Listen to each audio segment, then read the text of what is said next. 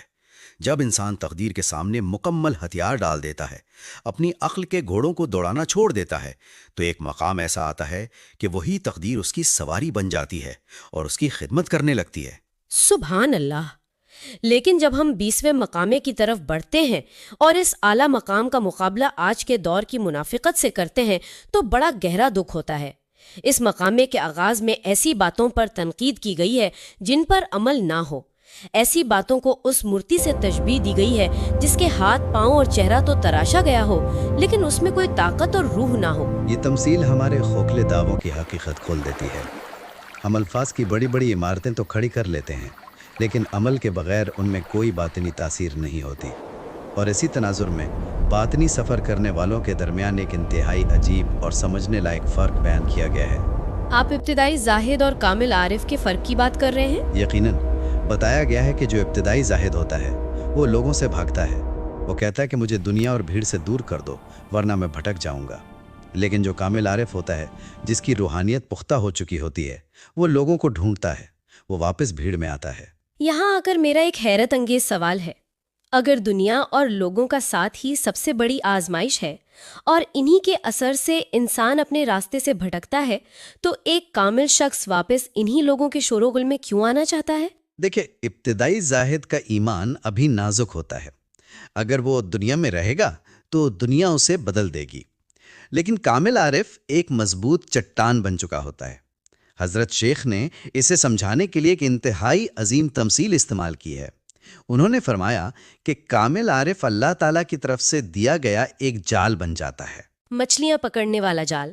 بالکل، جب آپ سمندر میں جال پھینکتے ہیں تو جال کا مقصد موجون میں بہہ جانا نہیں ہوتا، بلکہ گہرائیوں سے مچھلیوں کو پکڑ کر ساحل تک لانا ہوتا ہے۔ کامل عارف اس دنیا کے سمندر میں اس جال کی طرح اترتا ہے تاکہ وہ بھٹکی ہوئی مخلوق کو نجات کے ساحل تک لا سکے۔ مان لیجئے آپ کی دوائی کا بل 6,000 روپے آتا ہے، اب وہ صرف 2,000 ہو سکتا ہے، کرتا ہے تاکہ وہ بھٹکی ہوئی مخلوق کو نجات کے ساحل تک لا سکے۔ وہ اپنی تنہائی قربان کر لیتا ہے، وہ اکیلے کھانا نہیں کھاتا بلکہ لوگوں کو باطنی دعوت دیتا ہے۔ یہ جال کی مثال تو واقعی روحانیت کا سچا مقصد کرتی ہے، لیکن جہاں ہم مخلوق کے درمیان رہنے اور ان پر انحصار کی بات کر رہے ہیں، اس 20ویں مقالے کے آخر میں محبت اور شرک کے درمیان کا فرق بالکل واضح کر دیا گیا ہے، اور یہ بات ہمارے آج کے دور کی سوسائٹی پر سیدھی ضرب لگاتی ہے۔ آج اگر کوئی انسان اپنی روزی، عزت یا کسی بھی فائدے کے لیے مخلوق پر بھروسہ کرتا ہے، چاہے وہ دنیا کے طاقتور لوگ ہوں، عمرہ ہوں یا اس کے اسباب ہوں، تو اصلاً وہ شخص اس مخلوق کو اپنا خدا بنا بیٹھا ہے۔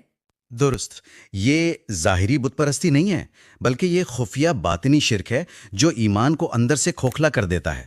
سچے عارف کی نظر صرف خالق پر ہوتی ہے۔ جب آپ کا دل اسباب یا مخلوق کے کسی شخص کو نفع یا نقصان کا اصل مالک سمجھ لیتا ہے تو آپ نے خالق کے اختیار میں اسے شریک کر لیا۔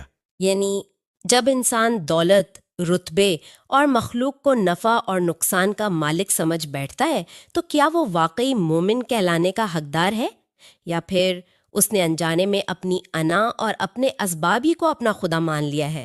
ہم قطب ربانی حضرت شیخ عبد القادر جیلانی رحمۃ اللہ علیہ کی عظیم تصنیف الفتح الربانی کے اگلے حصوں کا مسلسل مطالعہ کر رہے ہیں۔ جی، اور آج ہم مقالہ نمبر 21 سے 25 تک کے اسباق پر غور کریں گے۔ بالکل، اور ہمارا مقصد محض کسی کتاب کا خلاصہ بیان کرنا نہیں ہے۔ آئیے اس بات کی گہرائی میں چلتے ہیں اور ان روحانی اسباق سے وہ فکری بصیرت حاصل کرتے ہیں جو ہمارے اندر چھپے نفاق اور اس دنیا سے اندھی وابستگی کی تہ کھول سکے۔ یہ ایک نہایت بروقت اور فکر انگیز مثال ہے جو آپ نے دی، اور یہ سیدھی ہمارے آج کے پہلے مقالے یعنی مقالہ 21 کی بنیاد پر چوٹ کرتی ہے۔ حجاب اور دنیا سے دلی لا تعلقی کے حوالے سے؟ جی بالکل، الفتح الربانی کے ان ابواب کا تسلسل ہمیں بالکل اسی حقیقت کے روبرو کھڑا کرتا ہے جسے صوفیانہ اصطلاح میں حجاب یعنی پردہ کہا جاتا ہے۔ لیکن یہ حجاب کوئی مادی دیوار تو نہیں ہے؟ درست فرمایا آپ نے، یہ کوئی اینٹوں کی دیوار نہیں ہے، بلکہ یہ ایک شدید نفسیاتی اور جذباتی رکاوٹ ہے۔ حضرت شیخ عبد القادر جیلانی رحمۃ اللہ علیہ فرماتے ہیں کہ دنیا آخرت کے لیے ایک حجاب ہے اور آخرت اللہ تعالیٰ کی ذات کے لیے ایک حجاب ہے۔ یعنی انسان جس بھی چیز کے ساتھ جس مادی شے کے ساتھ جذباتی طور پر حد سے زیادہ جڑ جاتا ہے، وہ اس کے اور خالق کے درمیان ایک دبیز دیوار بن جاتی ہے۔ بے شک، اور یہاں وہ ایک بہت ہی کمال کی نفسیاتی اور روحانی تمثیل استعمال کرتے ہیں۔ وہ فرماتے ہیں کہ انسان کو دنیا میں رہتے ہوئے اپنے دل کو اس طرح مخلوق اور مادی خواہشات سے الگ رکھنا چاہیے جیسے گندھے ہوئے آٹے یا دہی میں سے بال نکالا جاتا ہے۔ سبحان اللہ، گندے ہوئے آٹے سے بال نکالنا۔ جی، آپ غور کریں، اس عمل میں نہ تو آٹے کو کوئی نقصان پہنچتا ہے اور نہ ہی بال ٹوٹتا ہے۔ یعنی دنیا کے تمام معاملات کو بخوبی نبھانا ہے، لیکن دل کو اس کی گرفت سے مکمل طور پر آزاد رکھنا ہے۔ بالکل، دنیا میں رہنا ہے مگر دنیا کو دل میں نہیں رکھنا۔ کرتے ہوئے جی ضرور، پوچھئے۔ دیکھیں، یہ بات سننے میں تو بہت متاثر کن لگتی ہے کہ دل کو دنیا سے اس طرح نکال لیا جائے جیسے آٹے سے بال، لیکن اگر ہم عملی زندگی کی بات کریں، ہم ایک ایسے معاشی اور سماجی نظام کا حصہ ہیں جہاں ہر مہینے بل ادا کرنے ہیں، بچوں کی پرورش کرنی ہے، کیریئر کی دوڑ ہے۔ بالکل۔ تو آج کے اس شدید مسابقتی دور میں کیا یہ ممکن ہے؟ انسان 8-10 گھنٹے کام بھی کرے اور اس کا دن اس سب سے بالکل لاتعلق بھی رہے۔ کیا یہ ایک عملی تضاد نہیں ہے؟ ایک عام انسان اسے کیسے حاصل کر سکتا ہے؟ یہ ایک انتہائی اہم سوال ہے، اور دراصل یہی وہ بنیادی الجھن ہے جو آج کے انسان کو حقیقی روحانیت سے دور رکھتی ہے۔ اس الجھن کا جواب مقالے میں بادشاہ کے دروازے کی تمثیل کے ذریعے بڑی خوبصورتی سے دیا گیا ہے۔ بادشاہ کے دروازے کی تمثیل؟ وہ کیسے؟ اس سے یا انعامات مقرر کر رکھے ہیں۔ اب اگر وہ شخص بادشاہ کو چھوڑ کر ان انعامات اور محل کے فرنیچر سے محبت کرنے لگے تو وہ خادم بن جاتا ہے ان مادی چیزوں کا۔ بالکل، وہ غلام بن جاتا ہے۔ لیکن اگر اس کی نظر بادشاہ کی ذات پر رہے تو وہ دنیاوی چیزیں خود خادم بن کر اس کے سامنے ہاتھ باندھ کر کھڑی ہو جاتی ہیں۔ مسئلہ دنیا کمانے یا نوکری کرنے کا نہیں ہے، مسئلہ یہ ہے کہ انسان کا باطنی بھروسہ کس چیز پر ہے۔ درست۔ ایک سچا انسان دنیا کے اسباب کو استعمال کرتا ہے، وہ محنت بھی کرتا ہے، لیکن وہ ان اسباب کا غلام نہیں بنتا۔ وہ جانتا ہے کہ رزق، عزت اور کامیابی کے فیصلے ان اسباب میں نہیں، کہیں اور سے ہو رہے ہیں۔ یعنی جب دل اس یقین پر قائم ہو جاتا ہے تو پھر انسان دفتر میں کام کرتے ہوئے بھی باطنی طور پر آزاد ہوتا ہے۔ اس کی وابستگی صرف اللہ تعالیٰ کی ذات سے ہوتی ہے۔ جی، اور جب ہم مقالہ 22 کی طرف بڑھتے ہیں تو وہاں اسی دنیا کی بے وفائی اور نفاق کی تشخیص کی گئی ہے۔ بے شک، اور جب ترجیحات بدلتی ہیں، جب انسان بادشاہ کے بجائے اس کے دیے ہوئے انعامات سے عشق کرنے لگتا ہے تو پھر یہ دنیا اپنا اصلی روپ دکھاتی ہے۔ بالکل، مقالے میں بتایا گیا ہے کہ دنیا پہلے انسان کو بہت بلندی پر لے جاتی ہے، اس کے سامنے خزانے اور عجائبات کھولتی ہے، اسے احساس دلاتی ہے کہ وہ سب کچھ کنٹرول کر رہا ہے، اور پھر اچانک اسے نیچے گرا کر تباہ کر دیتی ہے۔ اگر تم روز کے 30 روپے بچاتے ہو تو 3 مہینے میں کتنے جمع ہو جائیں گے؟ 2700، رائٹ؟ نہیں، 3000 سے بھی۔ آج کے دور کی مالی پریشانیاں یا راتوں رات گرنے والے کاروبار، یہ بالکل ویسا ہی معلوم ہوتا ہے۔ یہ دنیا کی وہ صدیوں پرانی چال ہے، اس کا شکار انسان ہمیشہ سے ہوتا آ رہا ہے۔ انسان سوچتا ہے کہ اس کا بھاری بینک بیلنس، اس کا منصب اسے ہر مشکل سے بچا لے گا، اور جب وہ غافل ہوتا ہے تو دنیا اسے رون ڈالتی ہے، اور شیطان پاس کھڑا ہنستا ہے۔ درست، اور عین اسی مقام پر الفتح الربانی میں نفاق یعنی منافقت کی حقیقی تشخیص سامنے آتی ہے، جو بہت چونکا دینے والی ہے۔ یہاں بات انتہائی دلچسپ ہو جاتی ہے، کیونکہ عام طور پر ہم نفاق کو صرف عقیدے کا مسئلہ سمجھتے ہیں کہ زبان سے کچھ اور دل میں کچھ، لیکن یہاں نفاق کو سیدھا ہمارے روزمرہ کے رویوں سے جوڑ دیا گیا ہے۔ حضرت شیخ عبد القادر جیلانی رحمۃ اللہ علیہ واضح کرتے ہیں کہ زبان سے اللہ اکبر کہنا اور دل میں ہزاروں مادی سہاروں کا خوف رکھنا دراصل نفاق ہے۔ یہ تو ایک ایسا آئینہ ہے جس میں اگر ہم خود کو دیکھیں تو شاید گھبرا جائیں۔ ہم نماز میں کھڑے ہو کر کئی بار تکبیر پڑھتے ہیں، زبان کہہ رہی ہے کہ اللہ سب سے بڑا ہے، لیکن دماغ میں چل رہا ہوتا ہے کہ میرا وہ رکا ہوا کام کیسے ہوگا، فلاں شخص میری مدد کرے گا یا نہیں۔ بالکل، میرا معاشی مستقبل کیا ہوگا۔ تو کیا اس کا مطلب یہ ہے کہ ہمارا اصل بھروسہ ان مادی اسباب پر ہے اور زبان محض ایک کھوکھلی رسم ادا کر رہی ہے؟ یہ تو ہمارے دعوی ایمان پر ایک بہت بڑا سوالیہ نشان ہے۔ ہم اس اندرونی منافقت سے کیسے باہر آ سکتے ہیں؟ یہ ندامت اور اپنی خامی کا احساس ہی دراصل اصلاح کی پہلی سیڑھی ہے۔ مقالہ 23 اسی دل کے زنگ اور سچی توبہ کے انقلاب کے بارے میں ہے۔ جب اس تضاد کا ادراک ہو جائے تو مطلب انسان کو زنگ کا پتہ چل گیا ہے جو غفلت سے دل پر لگ چکا ہے۔ تو اس زنگ کو اتارا کیسے جائے؟ حضور نبی اکرم صلی اللہ علیہ وآلہ وسلم کی تعلیمات کے مطابق اس روحانی زنگ کو اتارنے کے 3 بنیادی طریقے بتائے گئے ہیں: قرآن مجید کی کثرت سے تلاوت، ذکر کی مجالس اور موت کی یاد۔ اب موت کی یاد تو کوئی مایوسی پھیلانے والا تصور نہیں ہے۔ ہرگز نہیں، یہ ایک زبردست نفسیاتی تھراپی ہے۔ جب انسان شعوری طور پر یاد رکھتا ہے کہ یہ تمام مادی اسباب، یہ نوکری، عہدہ، یہ محلات، یہ سب یہیں پیچھے رہ جانا ہے، تو اس کی گرفت ڈھیلی پڑنے لگتی ہے۔ اس کا دماغ ایک طرح سے ری وائر ہو جاتا ہے اور ترجیحات درست سمت میں آ جاتی ہیں۔ اور اسی عمل کو تصوف میں سچی توبہ کہا گیا ہے، جو محض الفاظ نہیں بلکہ ایک مکمل انقلاب ہے۔ بے شک توبہ کو نفس اور خواہشات کے خلاف ایک مکمل بغاوت یا انقلاب قرار دیا گیا ہے۔ یہ انقلاب کی جو اصطلاح ہم استعمال کر رہے ہیں، میں سوچتی ہوں یہ بہت بھاری اور طلب کرنے والی ہے۔ ایک عام انسان کے لیے اپنے ہی نفس کی حکومت کا تختہ الٹنا کوئی معمولی کام تو نہیں ہے۔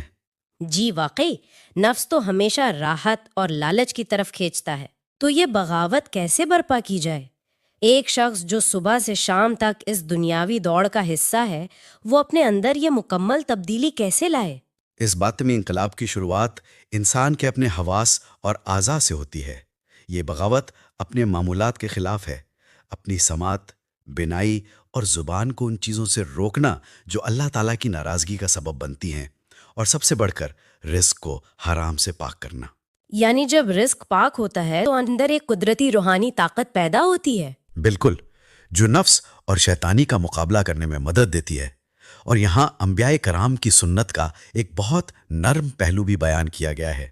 وہ ہستیاں گناہگاروں اور منافقوں کے دلوں کا زنگ دیکھتی ہیں لیکن حقارت سے پیش نہیں آتی۔ سبحان اللہ۔ وہ مسکراتے ہیں اور شفقت سے رہنمائی کرتے ہیں، درست، تاکہ انہیں گمراہی سے نکال کر روشنی کی طرف لایا جا سکے۔ ہمارا رویہ بھی تکبر کا نہیں بلکہ ہمدردی اور اصلاح کا ہونا چاہیے۔ بے شک۔ اب جب دل کی صفائی ہو گئی، باطنی انقلاب آ گیا، تو مقالہ 24 میں علم، عمل اور نفس کی موت کی بات آتی ہے، کیونکہ جب تک اندرون صاف نہ ہو، ظاہری اعمال خالص کیسے ہو سکتے ہیں؟ بالکل نہیں، اور یہاں تقدیر کے ساتھ ہم آہنگ ہونے پر بڑی سخت تنبیہ کی گئی ہے۔ حضرت شیخ عبد القادر جیلانی رحمۃ اللہ علیہ فرماتے ہیں کہ اگر تم تقدیر کے ساتھ نہیں چلو گے تو تقدیر تمہیں کچل دے گی۔ اور ساتھ ہی ظاہر اور باطن کی تعمیر کی ایک مثال دی گئی ہے جس نے مجھے بہت سوچنے پر مجبور کیا۔ وہ صوف یعنی اون کے لباس والی مثال؟ جی بالکل، کہ صوف کا لباس پہلے اپنے باطن کو پہناؤ، پھر دل کو، پھر نفس کو اور آخر میں جسم کو۔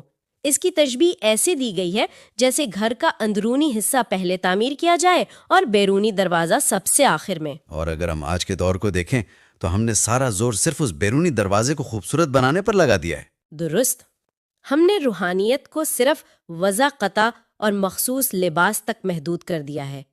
کیا باطنی صفائی کے بغیر یہ ظاہری نیک اعمال منافقین کے عمل کی طرح نہیں ہے، جیسے بغیر روح کے جسم؟ بلا شبہ بغیر روح کے جسم کی حیثیت ہی کیا ہے، وہ محض ایک مردہ ڈھانچہ ہے جو جلد ہی تعفن کا شکار ہو جاتا ہے۔ باطنی خلوص اور اللہ تعالیٰ کی رضا کے بغیر ظاہری اعمال محض ریاکاری ہیں۔ یعنی اپنی مرضی اور انا کو اللہ کی مرضی پر قربان کرنا اصل بات ہے؟ جی، جو شخص اپنی مرضی قربان کر دیتا ہے وہ تقدیر کے سامنے سر تسلیم خم کر لیتا ہے۔ تقدیر سے لڑنا، شکوے کرنا، یہ اس بات کی علامت ہے کہ انسان اب تک اپنی مرضی کا غلام ہے۔ اور جب انسان باطن کی تعمیر مکمل کر لیتا ہے تو وہ دنیا کے اسباب کو صرف آلات سمجھتا ہے، اس کی نظر خالق حقیقی پر رہتی ہے۔ بالکل، وہ جانتا ہے کہ بند دروازہ بھی اسی حکمت والے کی طرف سے ہے اور کھلا راستہ بھی اسی کی عطا ہے۔ یہ شعور ایک ایسی طمانینت بخشتا ہے جہاں ظاہری دکھاوے کی ضرورت باقی نہیں رہتی۔ یہ طمانینت اور تسلیم و رضا کی کیفیت ہمیں مقالہ 25 کی طرف لے جاتی ہے، جہاں حقیقی زہد اور خوف و رجا کے توازن پر بات کی گئی ہے۔ جو بھی بکواس آپ کو خریدنا آپ خریدو، لیکن سپر منی UPI سے پے کرو، 5% تک آپ کو کیش بیک میں پر بات کی گئی ہے، لیکن یہاں میری نظر میں ایک بڑی فکری الجھن کھڑی ہوتی ہے۔ وہ کیا؟ دیکھیں، ایک طرف ہم مسلسل کہہ رہے ہیں کہ دنیا سے بے رغبتی اختیار کی جائے، دنیا ایک پردہ ہے، لیکن دوسری طرف جب ہم انبیاء کرام کی سیرت پڑھتے ہیں تو بظاہر ایک تضاد محسوس ہوتا ہے۔ آپ حضرت عیسیٰ علیہ السلام اور حضور نبی اکرم صلی اللہ علیہ وسلم کے زہد کے تقابل کی بات کر رہی ہیں؟ بالکل۔